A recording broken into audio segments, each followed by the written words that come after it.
یہی منبر و محراب کو سنبھالتے ہیں، اب پھر یہی انسانوں کے بیچ میں آ کر انسانیت کا درس دیتے ہیں، انسانوں کے بیچ میں آ کر مانوتا کا درس دیتے ہیں، انسانوں کے بیچ میں آ کر انسانوں کو سمجھاتے ہیں تم کہاں پڑے ہو ایمانی زندگی گزارو، اور تم کہاں پڑے ہو تم سچائی کی زندگی گزارو، تم کہاں پڑے ہو تم سود چھوڑو، رشوت چھوڑو۔ یہ داغدار زندگی سے کیا فائدہ ہے؟ تم ایسی زندگی گزارو کہ جب تم اپنے پیدا کرنے والے پاس، اللہ کے پاس پہنچو تو وہ اللہ کہے کہ ہاں ہم نے جو تم کو علم دیا تھا اور ہم نے جس مقصد کے لیے تمہیں پیدا کیا تم وہ مقصد پورا کر کے آئے ہو، جناب محمد رسول اللہ صلی اللہ علیہ وسلم کی سنتیں لے کر آئے ہو، میری محبت لے کر آئے۔ یہ سب کہاں سکھایا جاتا ہے؟ مدرسوں میں سکھایا جاتا ہے۔ اس لیے مدرسوں میں زکوٰۃ دینا آج کے دور میں افضل ہے۔ وہ مدرسے جہاں بچیاں تعلیم حاصل کرتی ہیں، بچیاں تعلیم حاصل کرتی ہیں، ایسے مدرسوں میں زکوٰۃ کا دینا، جہاں غریب ہیں، یتیم ہیں، مسکینوں کی بچیاں پڑھ رہی ہیں، بچے پڑھ رہے ہیں، ایسے بچوں کو زکوٰۃ دینا۔ ہم نے کبھی مدرسے میں جا کے نہیں دیکھا، ہم نے کبھی بچیوں کے مدرسے میں جا کے نہیں دیکھا۔ افسوس ہوتا ہے کہ آج لوگ طرح طرح کی باتیں کر رہے ہیں۔ کبھی دیکھو یہ مدرسے والوں کے وہاں بچے کیسے سوتے ہیں، سردی کا زمانہ ہوتا ہے، ان کے پاس گدے ہیں کہ نہیں؟ ہمارے پاس تو گدے ہیں، یہ بیچارے فرش پہ سوتے ہیں۔ کبھی ہم نے جا کے دیکھا ہے؟ ان کے پاس 2 جوڑے کپڑے ہیں، دھل دھل کے اسی طرح پہن رہے ہیں، کبھی ہم نے جا کے دیکھا ہے؟ آج یہ بیچارے کس طریقے سے مدرسے والے بڑی موٹی موٹی بخاری و مسلم شریف کی کتاب ہدیہ کے طور پر لیتے ہوں گے، کبھی ہم نے دیکھا ہے جا کر کہ قوم کے بچوں کو یہ مدارس کے محتمین، یہ مدارس کے نظماء، یہ مدارس کے اساتذہ قوم کے بچوں کو، وہ بچے جو کسی لائق نہیں ہوتے ہیں، ان کو حافظ، قاری، عالم، فاضل، مفتی بنا کر، اللہ کا محبوب بنا کر ماں باپ کے آگے پیش کر دیتے ہیں۔ کتنا بڑا کام مدرسے والے کر رہے ہیں، مدرسہ والے کتنا بڑا کام کر رہے ہیں۔ آج ہم ان کو نمبر 1 کی رقم دینا چاہیے۔ ہونا تو یہ چاہیے تھا کہ ہم سب اللہ پاک کو اپنی اپنی رقموں میں شریک کر لیتے اور تھوڑی سی رقم 0.1 یا 2.3 پوائنٹ ہم اپنی رقم نکالتے، جا کے مدرسے والوں کو دیتے۔ کیا آپ کا احسان ہے، آپ کا احسان ہے کہ آپ نے پوری انسانیت پر احسان کیا ہے۔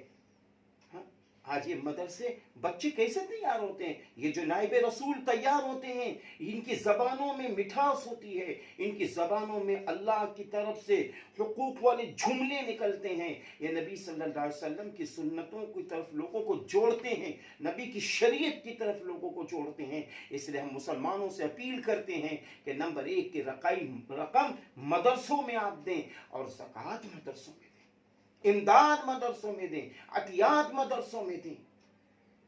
رمضان کا موقع آتا ہے، امیر لوگ توجہ نہیں دے رہے، صاحب نصاب لوگ توجہ نہیں دے رہے، مدرسے کو اتنا ہلکا سمجھ رکھا ہے۔ ارے بھائی، یہ مدرسے ہی ہیں کہ جب ایک باپ کا جنازہ پڑا ہوتا ہے، یہ مدرسے کے بچے آگے بڑھتے ہیں اور اس کے باپ کے جنازے کی نماز ادا کرتے ہیں، اور جبکہ اس کے بچوں کو جنازے کی دعائیں نہیں یاد ہیں، تو یہ جنازے کی دعائیں یاد مدرسے والے کراتے ہیں، مدرسے والے کراتے ہیں۔ اس لیے آج یہ بات سمجھنی چاہیے ہم کو، مدرسوں میں اور جامعات میں جہاں بچیاں پڑھتی ہیں غریب یتیم، جہاں بچے پڑھتے ہیں غریب یتیم، ان کی مدد کرنی چاہیے، نمبر 1 کی رقم دینی چاہیے تاکہ مدرسوں کی بلڈنگ اچھی بن سکے، اور دوسرے یہ اپنی زکوٰۃ، عطیات اور فطرہ دینا چاہیے تاکہ مدرسوں کے جو غریب بچے ہیں، نادار بچے ہیں، یتیم بچے ہیں، وہ حافظ، عالم، فاضل بن کر ان کے کھانے کا، ان کے رہنے کا، ان کا سب کا اچھا انتظام کیا جا سکے۔ اس لیے یحییٰ بھائی، بڑا پیارا سوال آپ نے کیا ہے۔ آج تو آپ علی بھائی کو بھی لے کر آئے ہیں، ماشاءاللہ بڑا اچھا لگ رہا ہے. اس لیے ہم قوم سے اپیل کرتے ہیں اور اپنے ہمارے جو آج نہیں ہے آپ کے ساتھ میں محمد حمزہ صاحب بھی اس سے پہلے رہتے تھے, آج وہ نہیں ہیں, آج وہ بھی میری بات سن رہے ہوں گے. آج اس پر غور کرنے کی ضرورت ہے. ہم کو مدرسوں میں زکوٰۃ دینا ہے, دینا ہے, دینا ہے, تاکہ کل یہ مدرسے اپنے پیروں پر کھڑے ہو جائیں, اور مدرسے جب پیروں پہ کھڑے ہو جائیں گے تو انشاءاللہ اس ملک کی بھی ترقی ہوگی, انسانوں کی بھی ترقی ہوگی. سب کی کیوں؟ جب یہ مدرسے اپنے پیروں پہ کھڑے ہوں گے تو یہ ایمان کا کام کریں گے, یہ عدل و انصاف کی تعلیم دیں گے, یہ مانوتا کی تعلیم دیں گے, یہ پریم کی تعلیم دیں گے, اور اسی طریقے سے یہ پیدا کرنے والے سے انسانوں کو جوڑیں گے. اور ایک باپ سے جو بچہ دور ہو رہا ہے, یہ ایسی تعلیم دیں گے کہ بچہ اپنے باپ سے جڑ جائے, بیوی شوہر سے دور رہے, ایسی تعلیم دیں گے کہ یہ ایک دوسرے سے جڑ جائیں. بھائی بھائی کی لڑائی ہو رہی ہوگی, یہ ایسی تعلیم دیں گے کہ ایک دوسرے سے جو لوگ جڑ جائیں. یہ پڑوسی میں لڑائی ہو رہی ہوگی, یہ مدارس کے علماء ایسی تعلیم, ایسا درس دیں گے کہ آپسی لڑائیاں ختم ہو جائیں. تو پھر کیا ہے, ہم سب ایک ہو جائیں گے. آئیے ہم پھر اپیل کرتے ہیں, مدرسوں میں اپنی زکوٰۃ بھی دیجئے, امداد بھی دیجئے, عطیات بھی دیجئے, فطرہ بھی دیجئے. بہت ضروری ہے, بہت ضروری ہے. آج آپ میرے اس پیغام کو پورے علاقے میں عام کر دیجئے, عام کر دیجئے, عام کر دیجئے. غریبوں کو بھی, یتیموں کو بھی آپ اپنی زکوٰۃ فطرہ دیجئے, لیکن مدارس کو نہ بھولیے, مدارس کو نہ بھولیے. جزاکم اللہ خیر.